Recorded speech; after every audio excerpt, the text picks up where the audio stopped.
But I've always told people that my daddy instilled toughness in me as a young boy. Yeah. You don't quit. Don't ever give up. Jack Wiseman taught me how to win.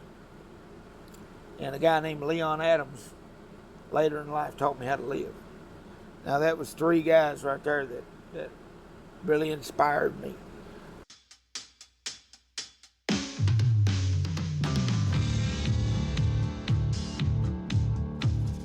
You're listening to Beyond the Chutes, and BTC was on the road again. Now, this episode takes us to Texas, October 2025, where we sat down in the BTC bus with a man who's lived every chapter of rodeo, bareback rider, stock contractor, announcer, and most importantly, keeper of stories that matter. Now, Wes Ward doesn't just remember rodeo history, he helped write it. From family bloodlines and legendary bulls to the mentors who taught him toughness, winning, and how to live. This conversation goes deep and stays honest, and it is brought to you by Parasight Systems because seeing clearly matters in the arena and in life. Settle in. This one's worth your time. All right, it is Sunday, and we are sitting here in Wiley, Texas, and I just finished watching the Chutes 2 Productions bull riding here at the Cross Church, and I got to tell you, it was a great, great show. So I thought I'd grab the rodeo announcer, the great bareback bronc rider, and now rodeo announcer, Mr. Wes Ward. Well, I'm blessed to be here, Doug. Good to have you Praise on. the Lord for another day. Praise the Lord, absolutely, and great to have you on the show. Thanks for coming on. I'm blessed to be here. Now, we met maybe 2 years ago, coming 2 Yep. years ago, and we talked then about we need to get together, do some talking. Yes. So I thought, why do I need to do it on the phone? Why don't I just pick up and go? So we're actually sitting in the BTC bus. Right? What do I you like think it. of this? I like it. What do you think of this? I mean, it's kind of a condo on wheels. It is. It is. It is our BTC recording studio, Yeah. wherever we may be. Yeah, you bet. That's like about my welding business. I tell them I have tools and we'll travel. That's exactly right. That's what we've been doing. So great to have you with us. Welcome to Texas. It's been a while since I've been in Texas. Last time I was in Texas would have been 2022. I come down and watched Dalen Swearingen win the world in the PBR bull riding Let me tell championship. you something. I'm a Dalen Swearingen fan. Oh man. That boy rides good. Yes, I sir. love his family. Yes. So he's got my vote. Yes. I'm always cheering for him. Oh, absolutely. He And seemed like a good young man. oh, great young man. Just super young man. Very talented. Earlier this week, a couple days ago, and Sam is down here with me. Right? He is. We traveled out a bit yesterday. He had some business to take care of up there in Sulphur Springs. Right. Hanging out with Dalen and family and everybody, and got to go see Dalen's spread. Have you ever been up there? No, Sulphur? I haven't. But let me tell you something. I used to live in Cooper, Okay. which is not far from Sulphur Springs. Okay. I love that country over there. That's beautiful country. Oh, beautiful It's country. good- it's good land too. You bet. Real And good land. he's got this dairy farm that he has converted. So the milk parlor is now a bunkhouse. Oh, really? So probably sleep 5-6 people in there, and always cowboys around, Right. Then he's got a nice workout room, punching bag and everything in there, all kinds of equipment. Of course, all of his chaps and all of his posters and all of his vests and everything's up there. Yeah. You walk in and there's a check, and I may have the number wrong. There's one of those big old checks you stand in the arena and hold. Yeah. A little over $48,000. Pretty good lick, wasn't it? Yeah, pretty good look. Not bad for an afternoon, you might say. No. But oh no, back to it. Just a great Well, guy. I had heard that he was in Sulphur Springs. Oh yeah, and what I'm holding here is it's Swearingen's 8-second beef jerky. Okay. Oh, really? That's Dalen's now. Is that right? Do you like beef jerky? Oh, I love beef jerky. It is good. This prime rib Yeah. roast. It's a beef jerky. I'm going to give that to you. All right. And when you're ready, don't do it right now. No. I don't want you to talk with your mouth full. I get it. Okay. I can't hardly talk anyway. So much to cover. So we just got off the phone with. Yeah, you speaking about that dairy. Yeah. Being an old dairy. See, Yeah. my mama's from Louisiana, and we'll get off into that a little bit. But my grandpa run a dairy, Yeah. and my uncle run a dairy. Oh, he did? So Okay. I know all about the dairy business. from family farming and all that. Isn't that crazy? Yeah. Them cows got to be milked twice a day. No matter what. No matter what. We were up in upstate New York just recently. They're milking upwards of 10,000 cows in a single farm. Ooh. 83 cow parlor. That's a lot of cows. Small farm, 2,000 cows. That's a lot of milk. You never don't milk. I remember my cousin one time, he was putting milkers on a cow. Yeah. I said, "Hey, Danny," and he swung around with them milkers and chipped my tooth. He chipped it? Well, instead of turning his head, he just turned around like that. Hit me in the mouth with one of them milkers. Chip didn't have your teeth guard in there. No. I didn't know he was going to swing around. Always in a milk parlor, you need safety equipment. I tell you, you do. You do. I know one time, whenever I can vaguely remember this. Yeah. You know, they had a concrete slab right there where the cows were going in. Yeah. But they got to scrape off the manure off of it every day because otherwise it gets a mess. Oh, yeah. Well, I was just walking around pretty good, and they scrape it off the end there. Well, it looked like dirt to me. Oh. And I went down in that. My uncle had to reach down there and grab me by the hair of the head, pull me out. Oh, my I was goodness. going under. You talk about in cow poo. Yeah. Did you shower up after that? Yeah. That was a long time ago. It is. But I kind of vaguely remember it. You know, so I've been having to deal with shit all my life. Oh, hey. Now, we got some famous folks we got to talk about, and you was just on the phone with one of them. Yep. We just caught up with Jonna. Yep. So we got so much ground to cover, and the best way I know to do this, Wes, I got to put you kind of in order of things. Right. Go back to tell us, Grandpa, Grandma, tell us all of it. You got so much rodeo lineage. There's a lot of stuff that I did. You know that my dad passed away in 2013. His name was J.C. Ward, and actually him and my Uncle Bill, they started Ward Rodeo back in 1949. But it was about 6 years later, the mid-50s, before they started traveling and putting on rodeos for, as a rodeo stock contractor, providing the livestock. Well, there on my grandpa's place, they have it's called Medicine Springs. There's a spring there, and it's supposed to be real high in minerals. And a lot of people they would bring containers from town and get the water, and then the Native Americans would come camp out there and have powwows. So my dad and my brother and family, they started having, goat ropings and rodeos and stuff like that there at my grandpa's place.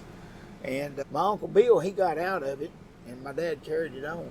And we're still carrying on his legacy. Oh, my goodness.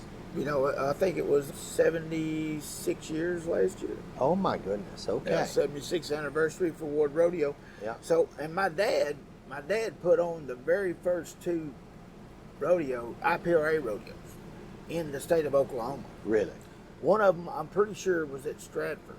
The other one, I'm still, if he was here, he could tell me. And I've called John and I've called my Uncle Jim. Nobody can tell me exactly. But anyway, how I come about was my dad had rodeo stock, but he was also a rodeo announcer. And from an early age? Yeah, he I know you've heard of Wing Rodeo, Gerald Smith. Yeah. I've had several old guys like that tell me that if my dad would wanted to just focus on being an announcer, they said he could have went to the top. Well, right. he had a real unique voice, but he had his own rodeo company. Okay. And the reason he announced his own rodeo is because he couldn't afford it, to pay another guy. Yeah. So, and he had 11 boys and one girl, 3 different mothers. Okay. So, there was his crew throughout the years, Yeah, production crew. Yeah. So, but anyway, how I come about was there's a guy down in Pitkin, Louisiana, Pitkin. Yeah. Leslie Doyle. Yeah. PBR bull rider. Yeah. But so there's a guy there named Donald Perkins. His son is still alive, Donnie Perkins, who runs a sale barn at Kendra, I believe, Louisiana. Well, Donnie's daddy, Donald, was a big, cattle operator, run sale barns, and he also put on some rodeos. So he hired my dad to bring some of his best bulls and horses, you know, a handful of bulls and horses to help put on some rodeos down there and announce those rodeos. Okay. Well, that's how he met my mother. My mother was friends with the Perkins family. Yeah. And I didn't know it till just a few years ago whenever I was working for Leon and Vicki Adams on their ranch in Stewart, Oklahoma, the LA ranch. Leon was actually down there with his Bremer Bull Act at the same time. Oh, really? That, Okay. That my dad met my mom. I didn't know that. Yeah. But, so, well, Leon, he was, you know, this is way before cell phones. So they're down there that fall together. Yeah. You know, our ranch and the LA ranch are only like 30 minutes apart. You know what I mean? And that's just winding through the curvy road to get there. Yeah. It's not that far where a crow flies. Yeah. But so anyway, Leon was going to have a rodeo at his place in Stewart, so he drives down to my dad's house in the spring. Yeah. To talk to my dad. Yeah. He knocks on the door, and my mom answers the door, and he'd seen her down in Louisiana. He goes, "What in the world are you doing up here?" So my dad went to Louisiana and brought a Cajun back with him. Oh. So I tell everybody, I said, I'm not coon-ass, I'm just half-ass. Okay. Well, one of the stories I heard was your dad was announcing a rodeo, and your mother was sitting in the crowd, and she said, "Who is that announcer?" Well, now the true story is about that is they were all at the house or something, eating or something, I don't know. And she said, or they asked my mom. Yeah. Said, "Which announcer did you like the best? The one we had 2 weeks ago, or okay?" Or she said, "I like the one that you had this week." And they go, "Well, would you like to meet him? He's right here." And she didn't know that. No, Just knew the voice. yeah, just knew the voice. Okay. So you know, my dad was before he's passing, he was a gold card holder of the IPRA. Okay. And he was kind of one of them people that done it his way. Yeah. You know, he always told me was. Yeah. And I've even produced my own rodeos and still do one here in Wiley in September. Okay. It's a good one. Big one. Yeah. Yeah. He told me, he said, you can't have a rodeo without cowboys. Yeah. But you can't let the cowboys run your rodeo. Okay. Okay. And I kind of took that to heart. Yeah. Are you able to do that? Oh yeah. You know, I mean, you got to kind of work together with them a little bit and Yeah. stuff and everything. But I like rules. Yeah. And you know, that's my dad was more into the open rodeos. Okay. You know, Yeah. It seemed like Ward Rodeo. There's a lot of rodeos in Oklahoma that we started. We was the very first rodeo that they ever had. Yeah. And Dad was real good about helping committees get rodeos established and started. I know there's a good one down the road here, just a little ways, called Blue Ridge, Texas. We put that thing on years ago. Whenever it was 4 days back then, Yeah. and it's a big rodeo. Still going. Oh yeah. Oh, yeah. Still going. I put it on one year and had a stagecoach there, and we'd bring the stagecoach in for the opening, have a stagecoach robbery. Oh, wow. How Because fun. my rodeo company is Wild West Championship Rodeo. Okay. My vision was to incorporate a Wild West show into a rodeo. you know. Very nice. You know. Very nice. So that's what, over here in Dallas, they got the WBAP radio station, Okay. and it's been around for years. Yeah. Well, there was a guy, this was whenever I was a kid, his name was on the radio called Big John. Big John. Well, every Sunday evening, Big John would do what they call the rodeo roundup. Oh, really? And he would read off the top 15 of the PRCA. Oh, wow. And, you know, that's something we really tuned into every Sunday. But Big John, he had a stagecoach. Okay. Okay? Oh, he did. And he would take this stagecoach to parades and stuff like that. And, you know, they'd say, well, Big John and his stagecoach are going to be at blah, blah, blah, you know. Well, when Big John died, I didn't know it, but they had an auction, and a guy in Bonham, Texas, named Andy Morse, bought that stagecoach. Okay. So when I got wind of it, that it was that close, So I got a hold of Andy, and you know what's real funny about it is I had talked to him in several years, and he reached out to me on Facebook the other day, and I called him, and we had a good visit. He's running a riding stable now up around Pottsboro by Sherman. But anyway, they would bring in that stagecoach, and I had a couple guys with, you know, those long rider coats on, and we'd have a little stagecoach robber. And then I had another guy who hung out with me, Reed Blackman. I called him Ranger Reed. He had a white horse and had a big gray mustache, and he'd come in there shooting and you know, disrupt the robbery. That's how we opened it up. Then I'd ride in on my horse and welcome everybody. But so when you're there at Blue Ridge, what we do is rob the stagecoach in the opening, but we'd also bring it back in, like to do the Binion stagecoach, you know, and all that, in between event. Okay. An event there to kind of give us a little break. Okay. Well, I don't know what happened down there. It's Blue Ridge. This is actually the second location that the rodeo arena's been on. The old one where we started at was basically across town. Yeah. But this one here, you kind of go up a hill going into it. There's the center alley. You go up and then it levels out. Well, somehow or another, something happened down there. His hitch got broke. Oh. Yeah. And he had a guy riding in there with him. And he's kind of wild looking. That guy had a hat on. His nickname was Wolfman. Wolfman. Well, you know, so we're bringing the stagecoach in there. And we're all hollering, "Hey, your hitch is broke." Your hitch is broke.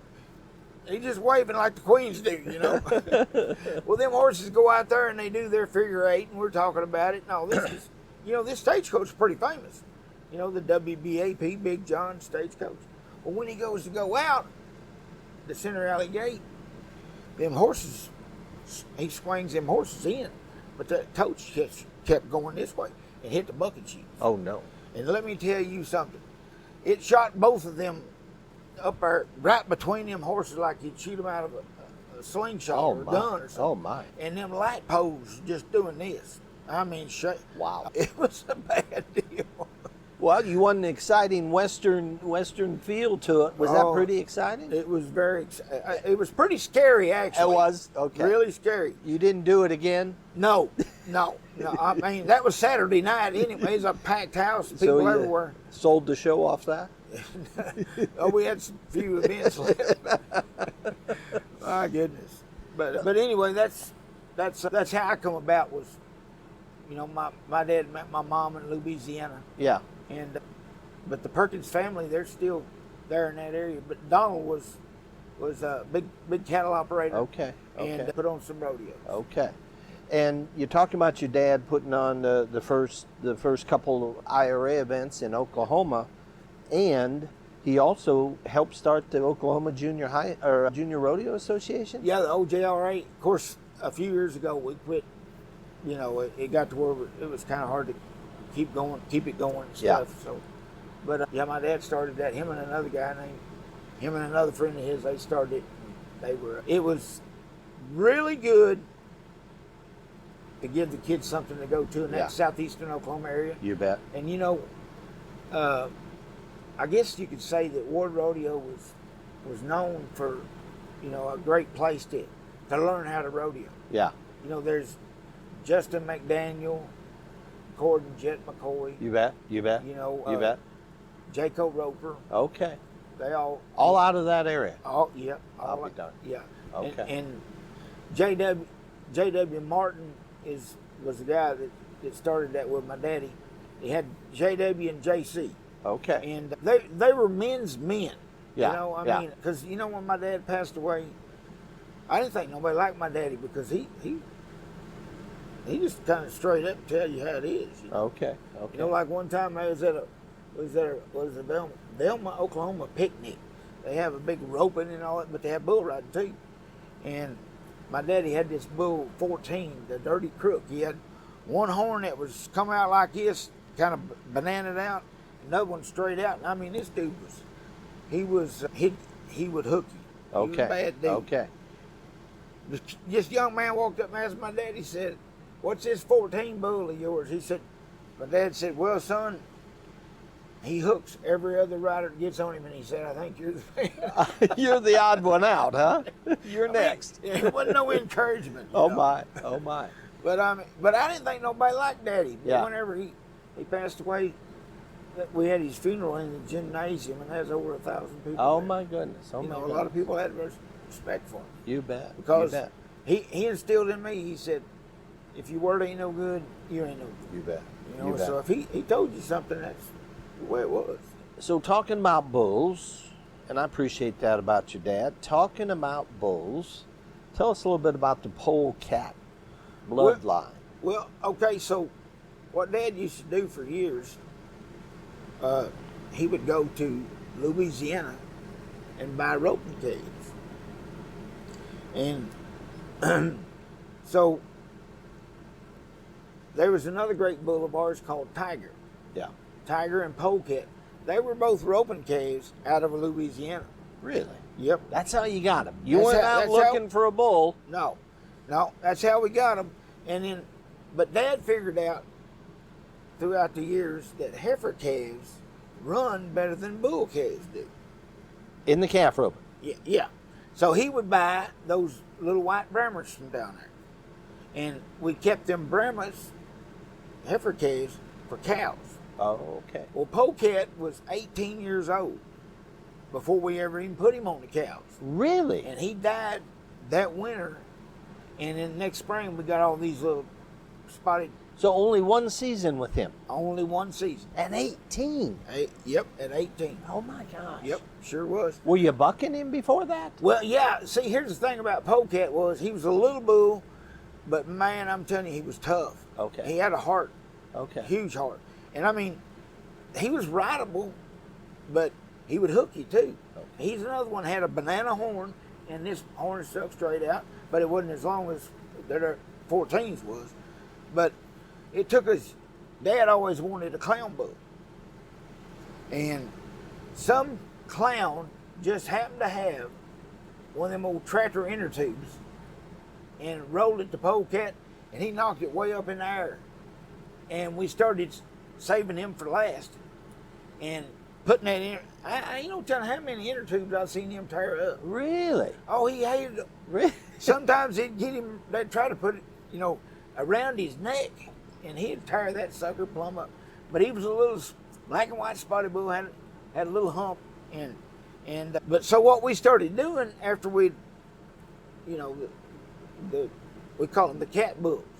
They all got a cat name like Pootie Cat, Oh, Kit okay. Cat, Alley Cat. Polecat. Yeah, Okay. they all got a cat name. Okay. And see, people are doing that now, but back then, Dad was raising bulls way before anybody else because Dad couldn't afford to buy them at the sale barn. Okay. So he was raising his own bulls. Okay. He was really one of the pioneers in the bucking bull industry. Just a lot of people don't know it. And So how many polecat calves did you have on the ground that year? I think there was like four bull calves, and the rest, we only had like 7 or 8 Brahmas that we kept for Cows. cows. Okay. They were actually Okay. roping calves at Yeah. one time. Yeah.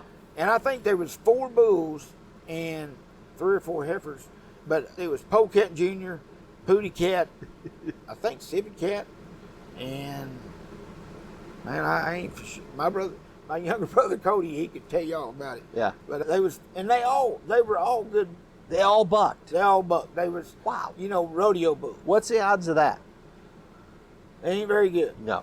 You No. know- That there's going to be that many. No, but I mean, they was all bulls that we could go rodeo with. Wow. Now, a lot of people's got to realize though that, and there's been several of those cat bulls that we end up selling to the people. So they're still, are they still, the bloodline's still yeah. around? Yeah, it's still there. Yeah, Ah. yeah, sure is. Okay. I mean, we're still raising them, but if we ever get one that's Oh, you still have the bloodline. yeah, oh yeah, Oh, yeah, oh, oh, yeah, okay. we still got the cat bulls out there. So what generation are you on? Oh, then? I have no idea. It's Okay. a long time ago. I was going to say. And they're still producing buckers. Yep.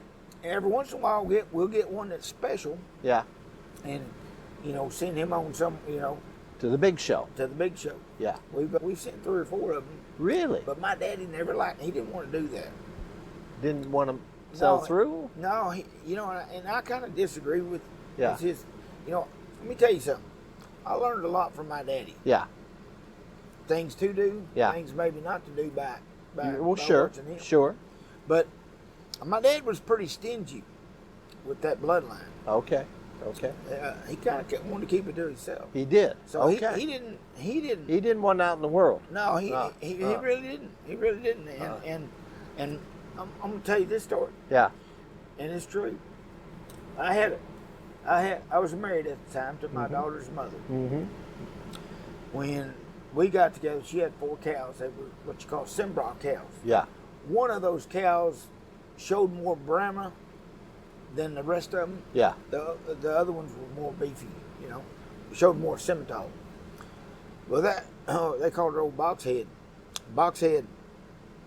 She was standoff, you know. She didn't want you messing with her, and you didn't want to you get her stirred up, she's gonna get you. Yeah.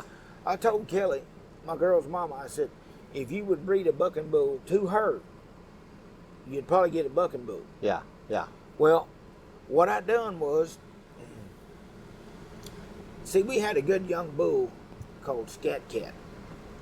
He was a little, you know, there's a Scat Cat that come from all the coffees that Sammy Andrews ended up with. Okay. And he was pretty famous. But this Scat Cat we got was before him and a little smaller, but I'm telling you, a spinning dude. Yeah. Yeah. We got him on film where he made 16 rounds in 8 seconds. Holy cow. Holy cow. Yeah. So I was telling my daddy, I said, Dad, won't you let me have one of them young calves from Scat Cat put on my cows? Yeah. He didn't want it. He didn't want to send nothing down to Texas. No. So I went through my brother. He had one, and I borrowed him. I see.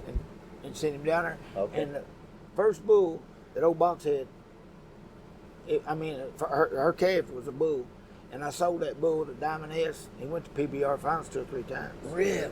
Yep. Wow. Yep. Wow. Man, you had the line going on. Yeah, it's just, and then my mom's sold a bull, and my brother Terry sold a bull. Those went to Terry Williams. Yeah. And they went to PBR and stuff. So, I mean, it's a good blood. What I like about the bloodline is it's got a lot of heart to it. Yeah. It's got spin to it. Yeah. And if somebody, it's, you know, I mean, you know, like Dylan Page and them guys, they got it down to a science. Yeah.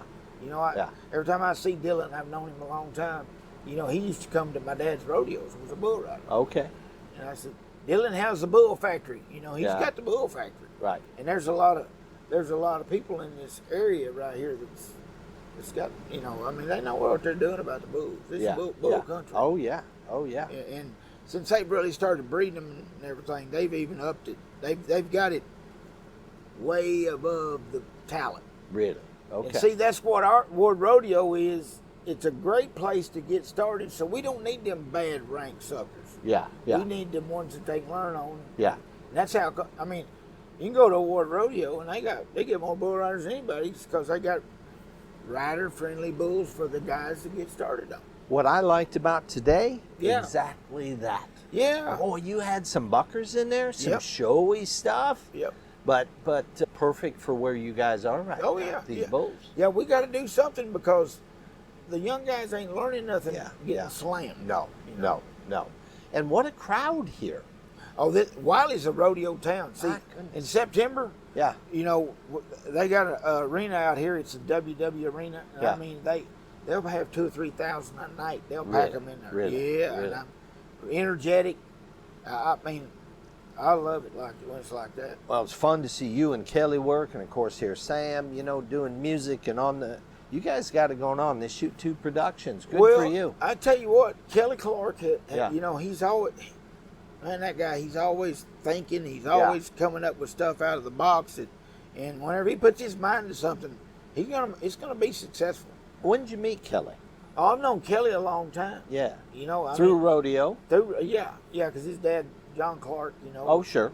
Was famous world champion, and we just lost John last June. Yeah. And he's come to all the events, and I miss him being here. Yeah. But Kelly he's always been he's had a clothing line. He's podcasting the NFR. Yeah. When it first come out. Yeah. Yeah. With a broadcasting company. Yeah. He's always coming up with something out of the box, you know.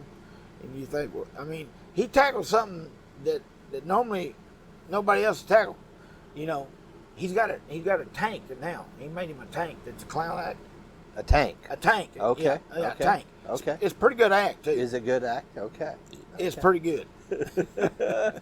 Now we talk bloodlines for bulls, and I don't want to be crass here, but there's a lot of bloodline around you on Rodeo, Cowboys, fame, and Cowgirls.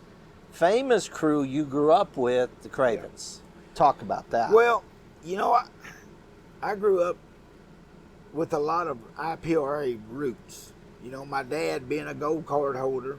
Now, I've got two uncles who were bull riders, bareback riders, but also pro officials.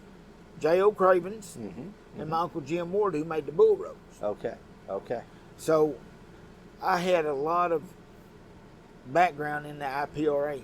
And my Uncle J.O., he was runner-up for 11 world titles. 11 in the IPRA. In the IPRA. And my Aunt Mary was a two-time IPRA world champion barrel racer. Absolutely. And secretary. And, so I was brought up in it. This is all I know. Yeah. And it's, how do you measure a person's life? By what they have or the friends they got or the places they've been? Well, I ain't got a whole lot, but I've been a lot of places and I got a lot of friends. Yeah. So go back to your earliest memories. Cowboys, Cowgirls, Rodeo, always around you, but earliest memories and you're coming up through. Talk a little bit about that. Yeah, I wanted to be like Donnie Gay. He was my hero. And I was a bull rider and started talking about bareback riding.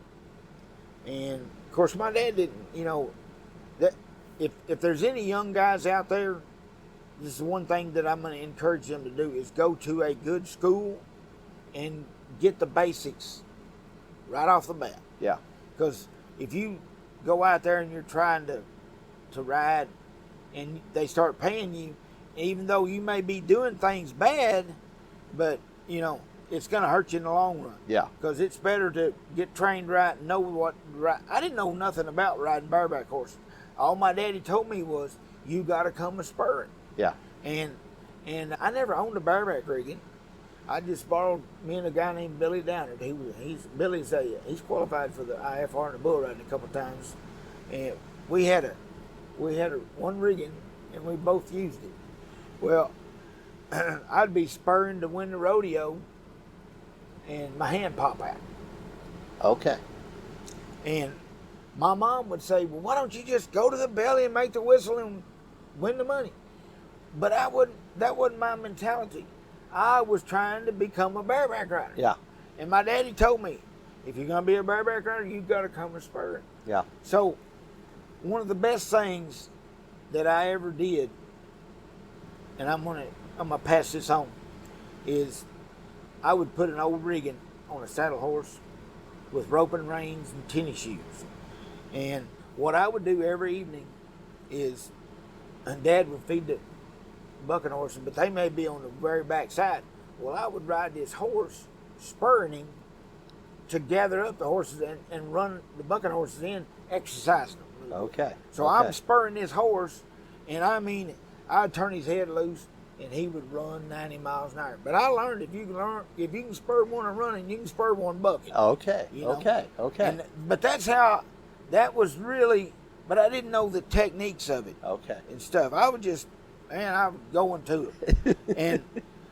But I didn't do nothing in high school. You didn't? No rodeo in high school? Well, no. Yeah, I rodeoed in high school. It just wasn't no good. Oh, okay. What were you riding in high school? What events? I was riding bulls first. Okay. And then I started riding bareback horses my junior and senior year. You did? I got on my first bareback whenever I was in 1976. And I rode them from 76 to 2000.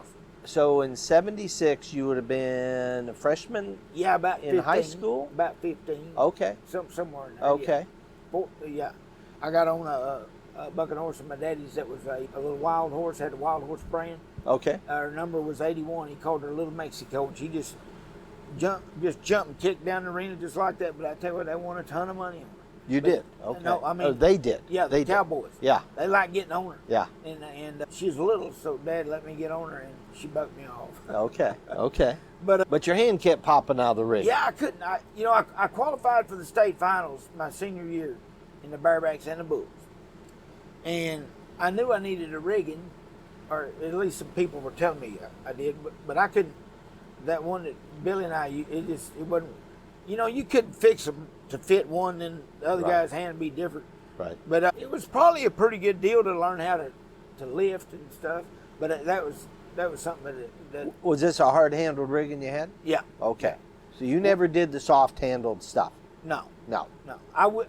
Now, soft handle rigging is the one I would put on my saddle horse. Oh, it is. Okay. Yeah. Okay. And just spur him with tennis shoes. Okay. So that was balance and really using your legs and that sort of thing. It's the best practice you can get. Really? Okay. Because if you get tired, reach up there and grab, instead of, grab the reins and pull him up. Yeah. Yeah. Stop him. Yeah. And I'll tell you something else about this deal that I only had to use it one time. But he was a big horse. He was a pickup horse, what he was. And I learned how to bolt up on him. He's big, sir. Okay. Because whenever I would get ready to get on him, he'd take off. Right. Because he knew where he was going. Right. And I would have to climb and scratch and bolt it up on him. And then I'd pull him up and then get my hand set and start spurring him. Well, one year at Pecos, Texas, that's a big arena.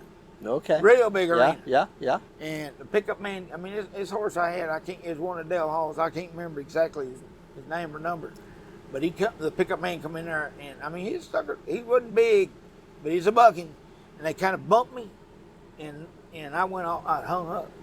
Oh. Bucked Okay. off away from my hand. Well, okay. I made the Okay. whistle, but so that being able to vault back up on. Oh, okay. I see. So I grabbed my hand like that and crawled back on. Crawled back on and it. got my hand out. Oh my goodness. Because I didn't know how long I was going to be hung up there. It's a big arena. It wasn't coming out. No. No. But I mean, that come in handy that I did that all them years. Yeah. Yeah. I can. And I needed it to be able to do it one time. And that's one of the things I try to encourage young bareback riders is to learn how to vault back up on it. You bet. Because you can that hanging and dragging ain't good. Oh yeah. And I gotta imagine if you're doing this every night. First off, your dad knew you was doing it on his pickup horse. Yeah. He was okay with that. Oh yeah. Okay. You got to be building core muscles. Exactly. And then what I would do is, see, the first time I qualified, well, I'm getting ahead of myself. But anyway, back to the rigging deal. Yeah. Jack Ward had come out with some bareback rigging. Yes. And they were pretty hot at one time. Yes. So I ordered me one. And now wait a minute, I don't think it was Jack Ward rigging. It was a Gary Tucker rigging. Jerry Tucker. Gary Tucker. Gary Tucker. Yeah. Okay. And I told them when I needed it by the state finals and all, and they was telling me it would be ready. Well, about 2 weeks before, I called them and they told me, said it ain't gonna be ready. Yeah. So there was these two guys, two brothers. Their last names was Greenway, and they come to my daddy's rodeo. Good Christian brothers. Yeah. They had bought them a ranch down by Colbert, Oklahoma, and they had an airplane, and they were flying around looking at the cattle crash, and it killed both of them that day. And I heard it on the radio, and that's the first time. And I hope I never have to go, but a double funeral. It was pretty tough. Oh my. But anyway, before they got killed, I called Dexter because Dexter Greenway was the youngest brother. He had filled his permit, and I looked up to him. He's a couple years older than I was, and he was dating a cowgirl from Oklahoma named Debbie Little. Debbie Little they were engaged to be married. Debbie Little she's tough. Yeah, I mean, yeah. competitor. Yeah. So I called Dexter. I said, Dexter, I'm in a bind. I don't have a rigging. I got these state finals coming up. And he said, well, let me see what I can do. He called me in a couple of days. He said, I got a rigging I think will work for you. He said, but I'll send it up there by Debbie. She'll bring it. Well, I was hoping he'd bring it. Yeah, yeah. Because he could help me with it, you know. Set it up, yeah. And but anyway, it was one of them old G-bar Gs with the laid over handle and the deep Ds. Mm-hmm. I loved that rigging. Really? Okay. Yeah. Yeah. So it was used when you got it? Yeah, it was used. But Dexter ended up bringing it to me. Oh, he did? And he helped me kind of fit my hand in there. Okay. And, you know, I drew just right and won both go-arounds and won the state finals. 2 weeks later, I go, and there's 3 rounds at the OYRA finals. I won the OYRA finals. Went to nationals. Me and Lane Frost and her moms drove all the way from Yakima, Washington from Oklahoma to Yakima, Washington. You talk about a road trip. Yeah, yeah. But, you know, I went the second go-around up there and made the short round. But that rigging, it was a blessing from God. Now, this was the National High School Finals. Yeah, yeah. And with the rigging, it just all come together? It just clicked. Everything. I mean, boom, like that. Within, a month's time, I was a bareback riding dude. Yeah. You know, but still, I don't really know what the heck I'm doing. Yeah, yeah. You know, I mean, but that rigging right there, it just springboarded my career. Yeah. But here's the problem was I graduated a young 17. Okay. When I graduated. Yeah. I was one of them kiddos that was on borderline whether you send them to school or you hold them back, for the next year. Okay. Well, I'll be darned, I was just starting to have success. Then I'm out. Yeah. You graduated. I'm gone. Yeah. Well, my whole dream was to go to the PRCA. Oh, it was? Yeah. From the beginning of time? From the beginning. Okay. Then I started riding bareback horses. Okay. Because once I started winning Yeah. riding bareback horses, I quit the bulls. So a couple things. Yeah. What year did you graduate from high school? 1980. 1980. Okay. And the other thing, and I don't want to move too far past this. You rode to Yakima, Washington with Lane Frost and his mother? Yeah. See, whenever The Lane Frost? Yeah. Tell us about this. Well, whenever the Frost family moved from Utah to Lane, Oklahoma. See, Lane, Oklahoma and Colgate ain't but about 20 miles.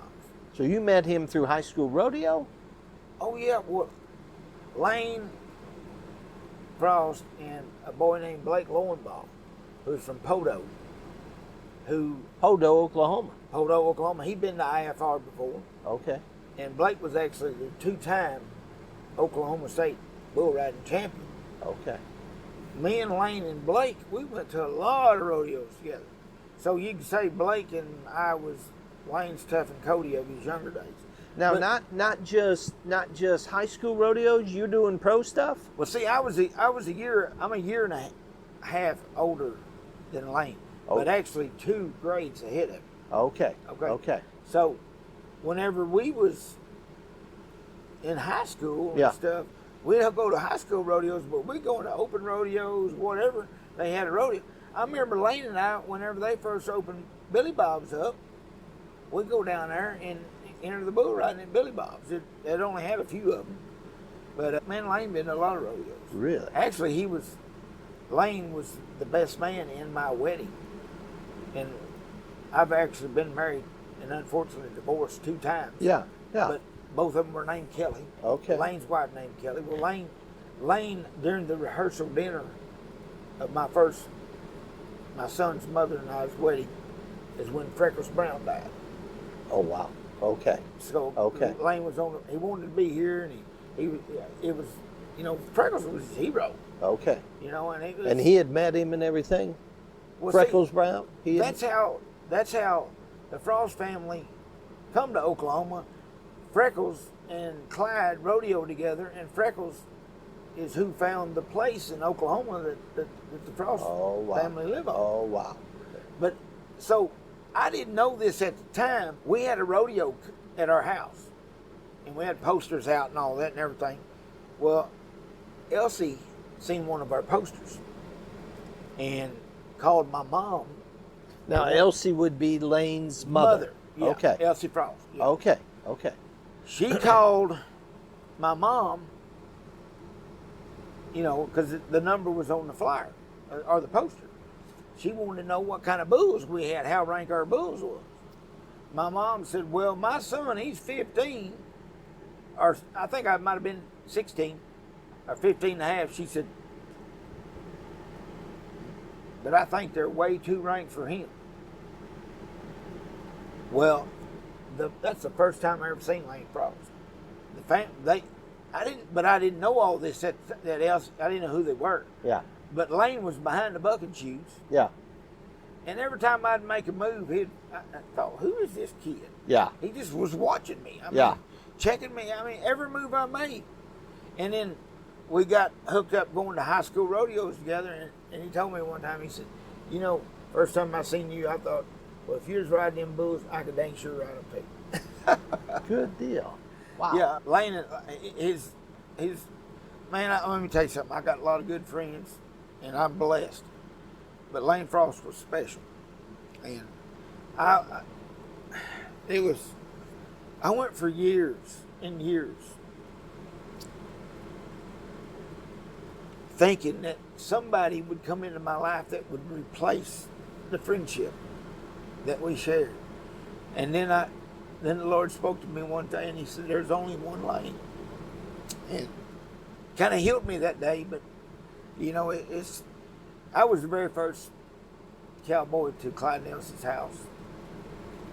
I went and picked up Lane's younger brother, Cody, and we went and picked up Tough and Cody.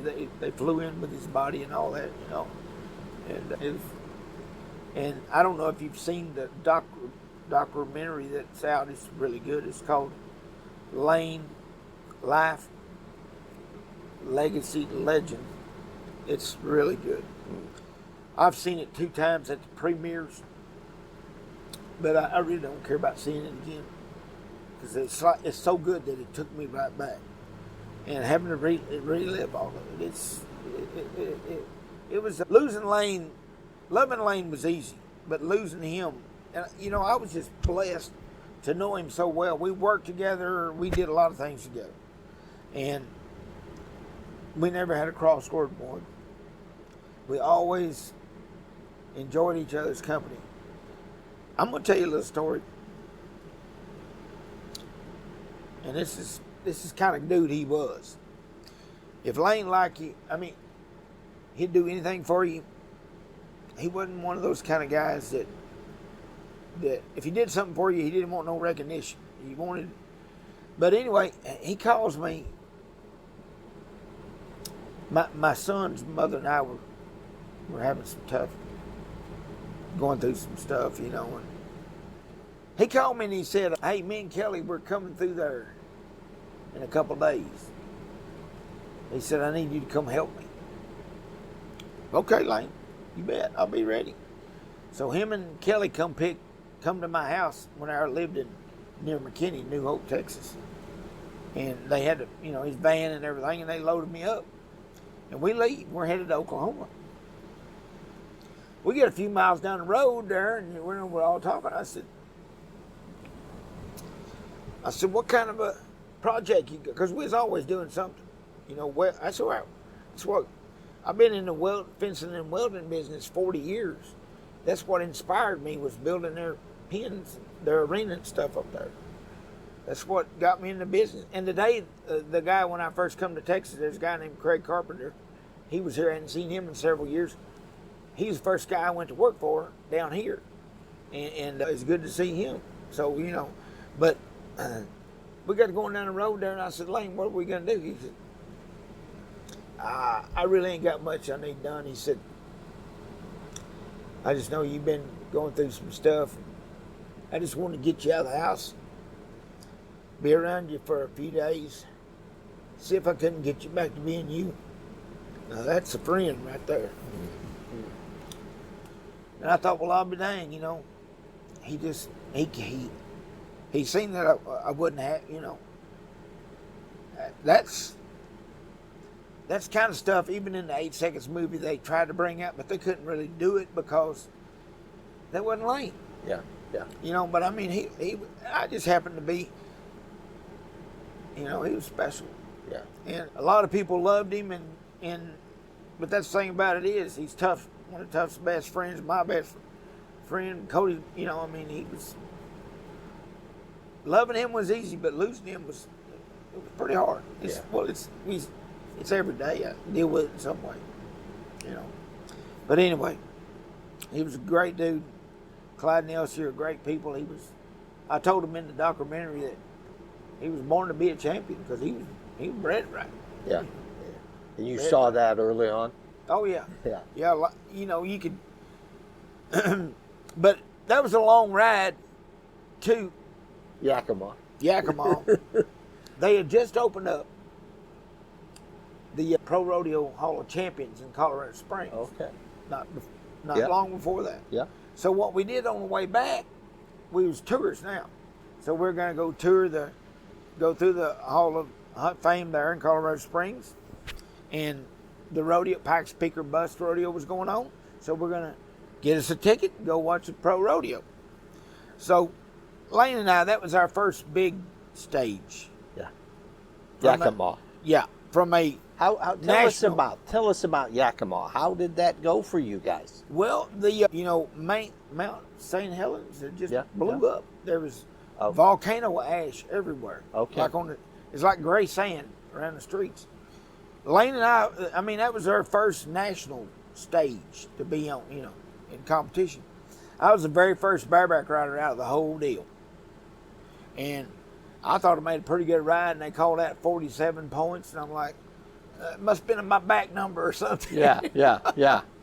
But anyway, I come back and won the second go-around, so I got 2 down and made the short go. I got a plaque, big nice plaque. Lane ended up second reserve world champion, got a belt buckle. So we couldn't have been happier. Yeah.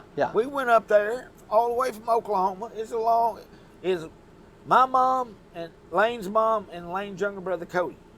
We went up there. I mean, in a car. That was a road trip. Yeah. But on the way, I mean, we're tickled to death.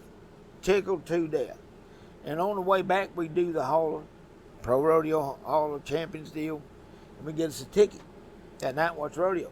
But as soon as the rodeo's over, Lane and I, we jump the fence. We go behind the bucket chutes because some of our heroes are out. I don't know who it was, but somebody give Lane Frost the cold shoulder. Something happened. Yeah. Behind the bucket chutes. Yeah. Because top it all off, we got a car full, but there's another bull rider that's pretty darn good, and he's been I think he's been IPRA world champion, Jerry LaValle. Okay. He needed to ride back to Oklahoma. So now we're even fuller. So we're sitting in the back seat and we're waiting in line to get out of the Penrose rodeo venue there. And Lane elbows me. He said, hey, whenever me and you get to be big rodeo stars, we're going to be different, aren't we? Yeah. I said, what do you mean different? He goes, we're going to sign the autographs and talk to the kids. Yeah, sure. Somebody give him the cold shoulder. And I believe that is the time, the night he learned how, he got revelation how to be a true champion. Okay. And that's a true story. Excellent.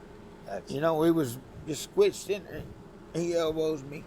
He said, whenever me and you get to be big time rodeo stars, we're going to sign the autographs and talk to the kids. Yeah. And Lane Frost was probably one of the greatest people at doing that I've ever seen. We would, you know, like we'd be doing the rodeos around Oklahoma and stuff. We would work right up until the last minute. Then we'd drive like heck to get it to the rodeo. And we'd be about 30 minutes before the rodeo. Here I am in the bareback riding. but we'd be the last people to leave the parking lot. Okay. Because Okay. people would just come to Lane, and he was just special. He was genuine. I mean, And he wasn't famous at that point. no, but he was. I mean, he just had a chemistry about him that was. He just was always talking to people, always was down to earth. He was genuine. Wasn't nothing fake about him. Real deal. And, you know, I mean, when we lost him, we lost a good one. Yeah. And you traveled with him after you graduated high school. He still had some high school left, though, because you was two grades ahead of him. Yeah, he did. He had, but they all go to the high school rodeos maybe 2 days a week, but then we'd hit other rodeos. I mean, we rodeoed a lot together. Okay. A lot. Okay. You know, back whenever we was kids, nowadays they got junior bulls, they got bigger bulls. Well, back then, we had to ride for instance, Triple D Rodeo Company, the Huddlestons out of Tallahena. They put on lots of IPRA rodeos and had some bucking dudes. They had some good livestock. Well, we'd get on. They put on a lot of the state high school rodeos. We'd ride the same bulls and horses that the IPRA guys. Really? Okay. I mean, so no toning it down for you guys. Heck, no. But that was a really good bunch of, a lot of talent come out of that. Yeah. But I remember one year there, they had the world's largest junior rodeo at Idabel, Oklahoma. And they like rode everything that Doug Huddleston put in the short round. I mean, they had some bull riding dudes, and they made some bull rides. And Doug, it kind of bothered him.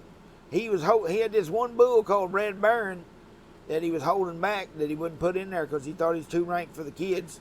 75 was his number. He ain't been rode at the IPR. He's unridden. He held him out at Idabel, and I heard him say, "Well, you little son of a bucks, y'all think you can ride? I got a red one there that'll run at you." Well, a few weeks later, he put him in the state finals in Oklahoma City, and got him rode twice. Really? Yeah. Really? Yeah, Blake Lowenball rode him, and Dennis Owens rode him. And somebody, I mean, there's some bull riding dudes and back in those days. Yeah. And a lot of talent. Yeah. But no, we didn't cut us no slack. Yeah. You know. So you'd gone to Yakima with a brand new rigging. It clicked. It rolled. Yeah. And the rest is history. Still Yeah. riding with that rigging all the way to the end? No. You know, I mean, that I could keep my hand in there pretty good. But so I started. What I wanted to do was, like I say, I kind of felt like I got booted out right whenever I was out of high school, right whenever I first started winning, when it started clicking. I wish I'd had one more year. So I go get my PRCA permit, and I went to some rodeos with my cousin, Little John Ward, who was he was on the Tulsa Twister rodeo team. Yeah. And I actually was on the last Twister team that they had. Oh, you were? Yeah. Okay. Yeah, we was 1982 Okay. professional team rodeo world champions. Okay. Yeah. Okay. But anyway, I was going to those rodeos with my cousin on a permit. And I just thought to myself, I don't know that I'm ready for this league of rodeo. I mean, I think I need a few more ice cream seasons, So I called my Uncle Jim.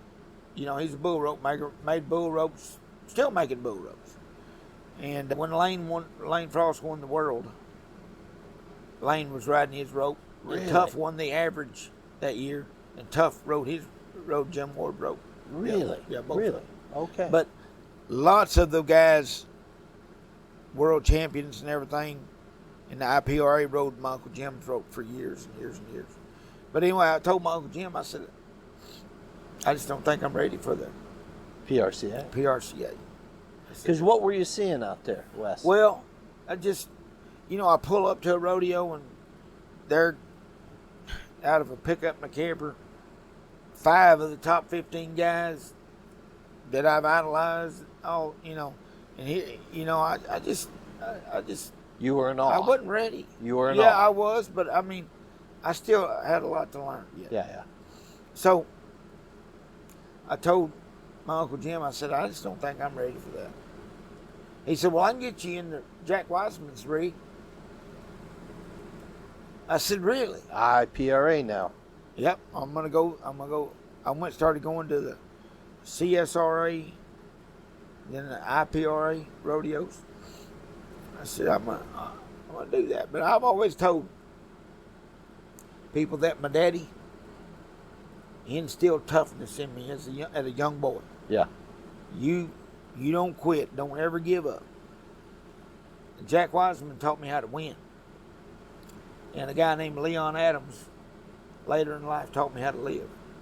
Now that was three guys right there that really inspired me. But Jack, he would take boys and turn them into men, make champions out of them. And I had a deal happen in Goshen, Indiana. And I truly believe it was a pivotal point in my young rodeo career. Because I got a big scar here. I was rodeoing with Jack in the spring, and I got bucked off at Columbus, Ohio at the Longhorn Rodeo, and it chipped some bones in my elbow, and I had to have surgery. That was whenever I was living in Broken Arrow, riding for the Tulsa Twisters and living with the Heiner boys. And of course, whenever I got out of high school, I gone. You're gone. Yeah, I was gone Okay. on my own. Okay. I wanted to be a rodeo cowboy. And so I had to take some time off as my first year in the IPRA. But as soon as I got that cast off, I called Jack. I said, enter me up. I got this cast off. Of course, it was my free arm. Yeah. My Oh, it free arm. was. Okay. Yeah, it was my free arm. Okay. So he takes us to a J Rodeo, Jim Zinser, in Goshen, Indiana. Yep. And we get there early in the morning. All the livestock is still in the arena.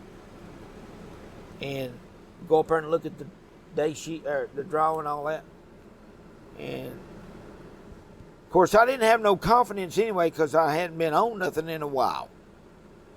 And they told me, said, oh, you got old Milky Way. And just plumb scared me. And then whenever I looked at him out in the arena, I got even more scared. This was a huge, huge palomino. He looked like an elephant, but he was kind of old, and he kind of they was telling me how rank he was and this and that and everything. And I was scared to death. And I'm going to turn him out. I go back to the rig, and Jack Wiseman is saddling his horses. Steer wrestling horses. Yeah, he's still wrestling team. Yeah. I've got my little speech, and I'm telling Jack why I'm going to turn out. Do it. You know, I'm coming up with all these excuses and telling Yeah. Jack why Yeah. I'm not getting on today. Yeah. Yeah. So what And- were they? Let's hear it. Well, you know, I just ain't got, I was scared to death because his horse was so huge, and he had a pretty good reputation of bucking people off. Did you tell him that? Yeah, I'm telling him that. Okay. He ain't even looking at me. He just saddling his horses. And then he finally looks up at me and he said, son, we didn't come up here to lose. That's all he said. And I knew turning out was not an option. So, but let me tell you something. There's a fine line between what I call having that eye of the tiger, the winning edge. You either got it or you don't. And once you lose it, it's hard to get back. But you had it. Well, Before you got hurt? well, you know, but I had never faced in a challenge like this before. I see. And I got on and made one of the most memorable bareback rides of my career. I thought I could have won the rodeo. Davey Radford beat me on a horse called Rocky of J-Bars. I won second. And you know, the next day, my free arm was sore as it could. I guess when I double grabbed, you know, or something. But I rode that horse. I was so scared that I knew I couldn't get wild on him. I knew I needed to keep a hold of him and stay close. And I'm telling you, it worked. But see, I was able to overcome that fear and make it work in my advantage. I mean, you got to take the fight to them. Yeah. Because if you're waiting on a jump in the bareback riding or the bucking horse riding, if you're waiting on a certain jump, and that's the reason a lot of people would say, well, you better watch him out there. That certain horse, this third jump, he's going to duck or whatever. I had my mind trained that whenever if I could get by the gate, spurring them out was my hardest deal. Okay. But if I could get by the gate, if you spurring them, going to them, taking the fight to them, you ain't going to feel no odd jump, But if you're waiting on something, you're going to get it. Yeah. So I've never won a world title, but I've been fortunate to ride some very Hall of Fame bucking horses. I've been on Sipping Velvet. I've rode Gaddafi, High Chaparral, Tombstone. Yeah. I mean, I rode all of them. Yeah. And won money on them. Yeah. It's kind of like they call J.B. Mooney, the Dragon Slayer. Well, there's several horses that I got by. Okay. Sipping Velvet's probably one of the best bareback horses, bucking horses ever. Okay.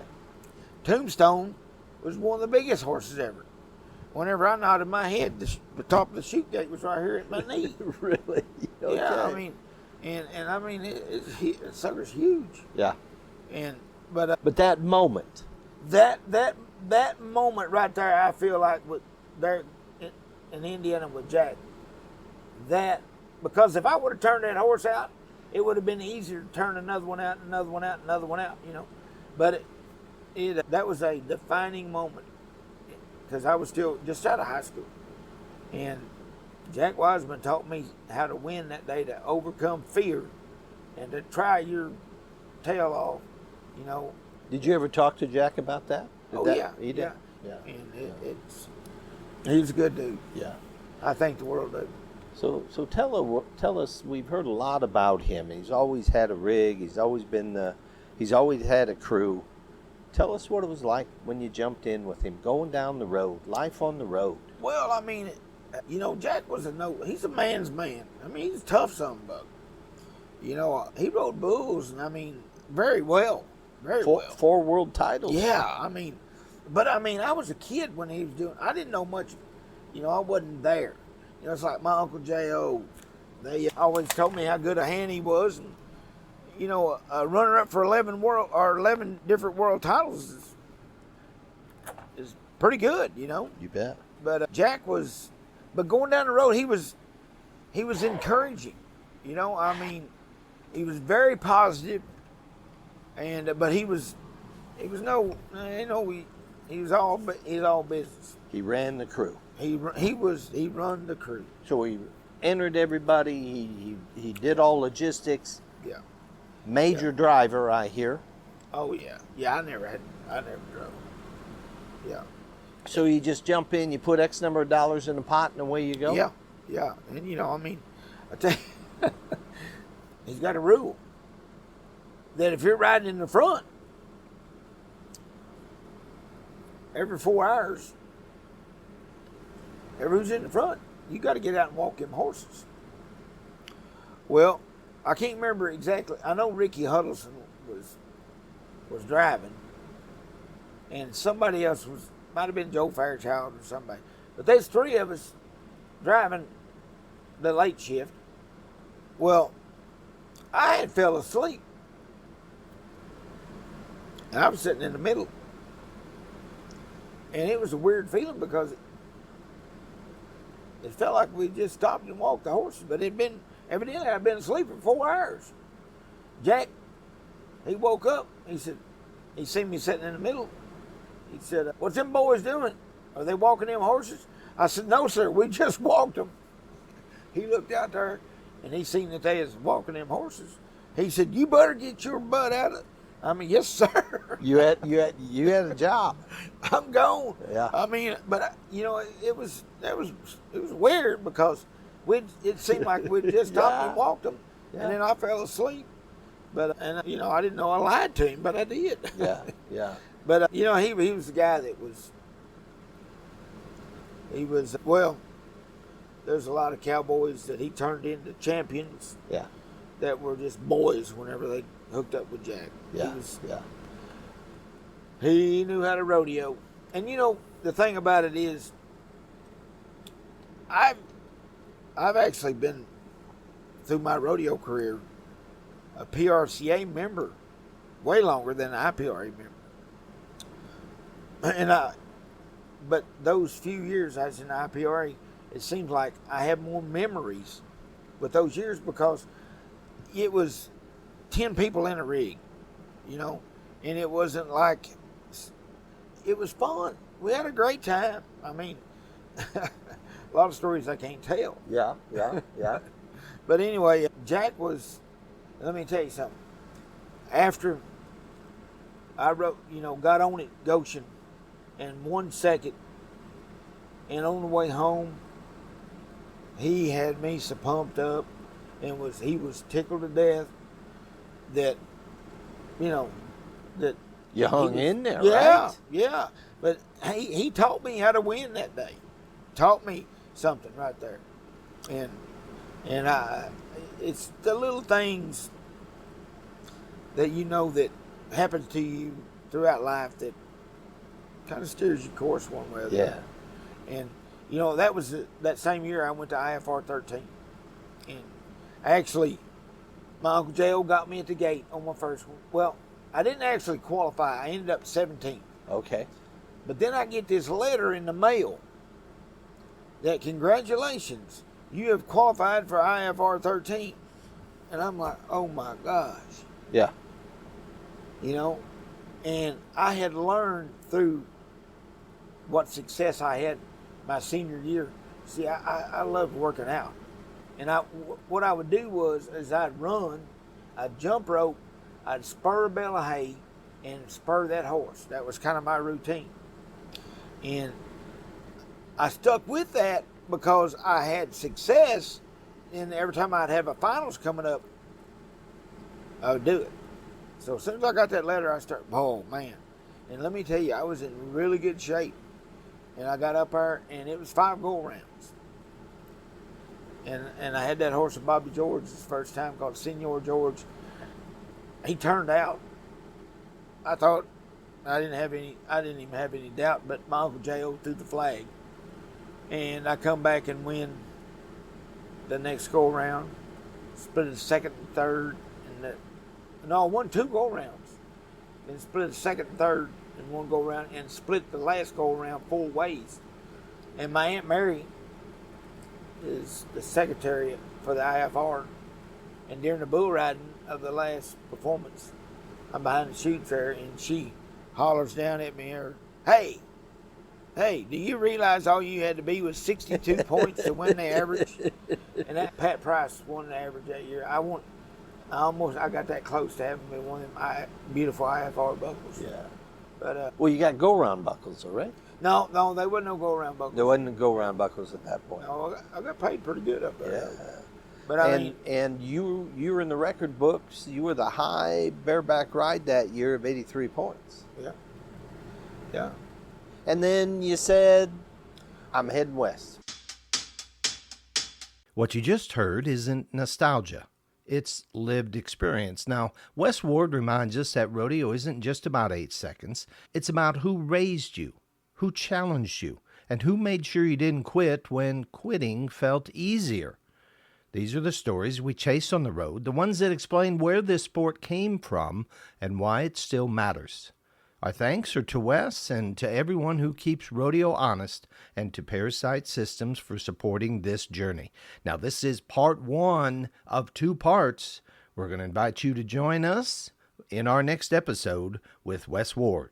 For Beyond the Chutes, I'm Doug Simcox. We'll see you down the road. You've been listening to Beyond the Chutes as presented by Parasight System, helping vets help pets. Before we wrap up, we've got something for all you rodeo road warriors out there. A good friend of ours, Mr. Stan Cromlish, has just a thing to make those long hauls a little smoother.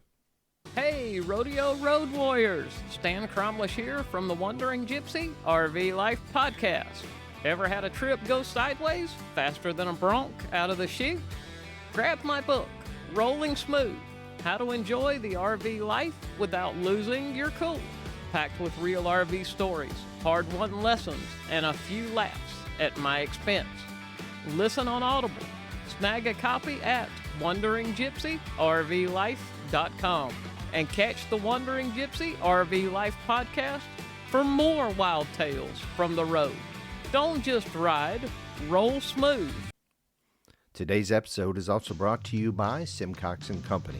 4 barbers, 4 generations strong, Deb, Tom, Eli, and Troy, keep the tradition alive.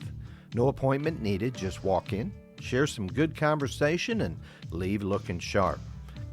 It's also brought to you by Nikki McLeod, whose albums Prepaid and Some Kind of Reckless are available now wherever you find your music.